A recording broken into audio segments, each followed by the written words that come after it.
Jadi ada beberapa hal yang tidak boleh teman-teman lakukan saat bimbingan dengan dosen pembimbing. Assalamualaikum warahmatullahi wabarakatuh. Kembali lagi bersama saya di channel Skripsi Bisa. Bagi yang belum subscribe channel ini, silahkan di subscribe terlebih dahulu agar kalian bisa mendapatkan video-video terupdate yang tentunya ini akan bermanfaat sekali bagi kalian, khususnya bagi mahasiswa.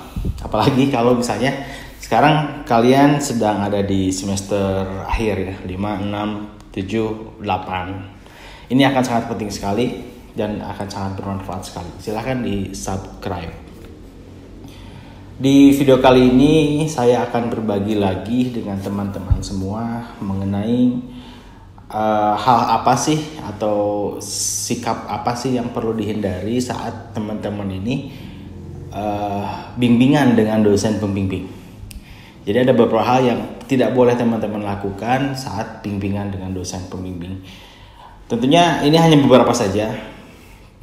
Mungkin ada beberapa hal lain yang tidak boleh teman-teman lakukan ya. Langsung saja. Yang pertama ya, tidak boleh menghubungi dosen pembimbing di waktu yang tidak tepat.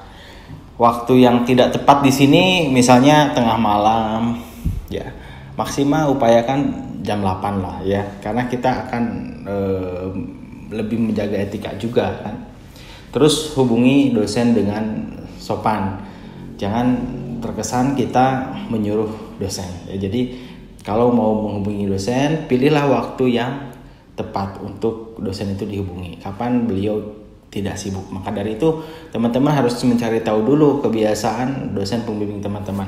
Jam-jam berapa beliau tidak sibuk, kapan bisa ditemui. Nah itu harus tahu. Kemudian yang kedua, saat bimbingan tidak boleh berpakaian tidak sopan.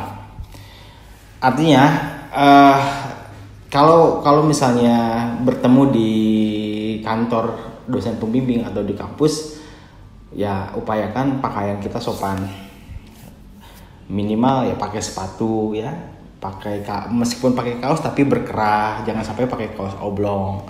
Termasuk kalau di luar pun sama. Misalnya ketemuan di tempat makan dengan dosen pembimbing, ya upayakan pakaian kita pun sopan ya, meskipun situasinya informal. Sopan bukan berarti formal ya pakaiannya. Banyak pakaian-pakaian yang informal tapi masih terkesan sopan. Contohnya hanya itu. Kaos berkerah kemudian pakai sepatu. Nah ya, jangan berpakaian tidak sopan saat bertemu dengan pembimbing. Kemudian yang ketiga, yang tidak boleh dilakukan adalah tidak tepat waktu. Misalnya janjian dengan dosen pembimbing, kita datang telat, minimal setengah jam kita nunggu dosen pembimbing. Ya gak masalah kita harus nunggu daripada dosen menunggu kita ya. Kalau dosen menunggu kita itu harus hati-hati itu ya. Kalau misalnya dosennya moodnya gak baik ya bisa jadi ditinggalin, kemudian bisa jadi tidak mau ditemui lagi ya, dan sebagainya, jadi ribet ya. Ya lebih baik menunggu sebentar daripada telat. Jadi itu ya, tidak boleh tepat, apalagi sampai membatalkan janji dari kita. Kita udah janji dengan dosen sudah bersedia misalnya di hari apa, jam berapa, kita sendiri gak bisa dan kita ngehubungin dosen. Itu harus dihindari. Upayakan ketika dosen itu meluangkan waktu buat kita harus mengikuti waktu dosen. Kita tidak bisa mengatur dosen pembimbing agar sesuai dengan waktu yang kita tentukan. Dan itu harus hati-hati. Nah selanjutnya yang keempat adalah, ini hal yang simple yang nyaris lupa ya, tidak membawa alat tulis. Nah ini harus dibiasakan, setiap ketemu dengan dosen pembimbing kita harus bawa alat tulis. Siapa tahu misalnya saat mau tanda tangan, dosen pembimbing kita tidak bawa ballpoint, ya kita ada.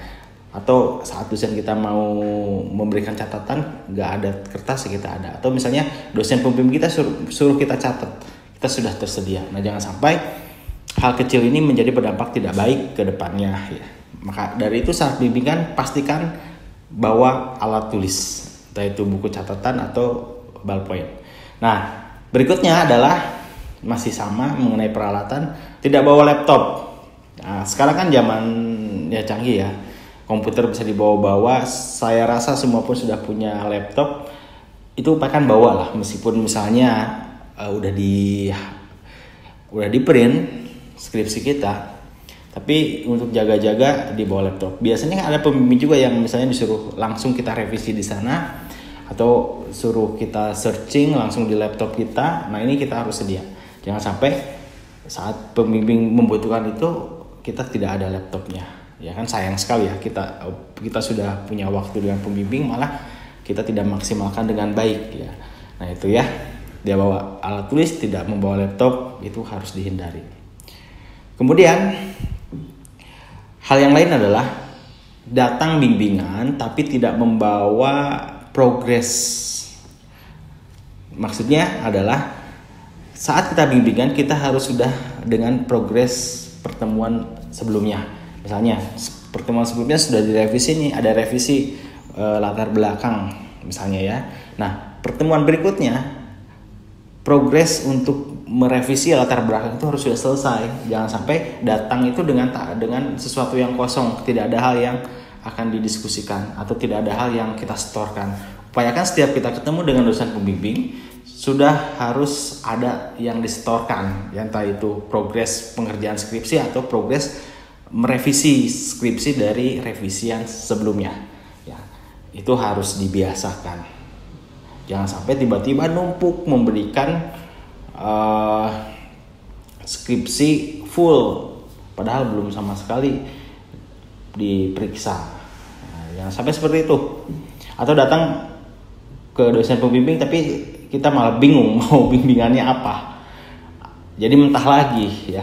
Nah, biasakan selalu ada progres. Meskipun bimbingan pertama tentu harus sudah ada sesuatu yang dibawa. Misalnya ide judul kita atau permasalahan yang akan kita angkat jadi penelitian itu harus sudah ada. Meskipun bimbingan pertama ya.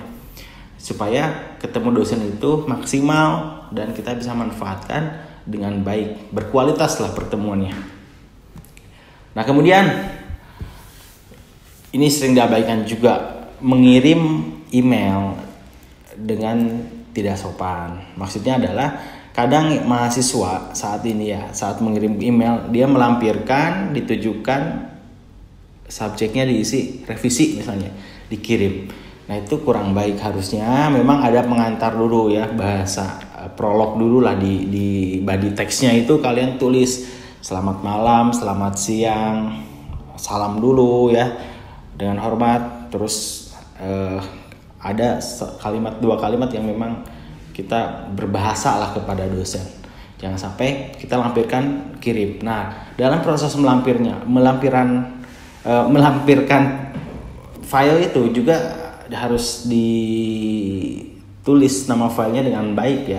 Jangan sampai nama filenya itu asal-asalan ya.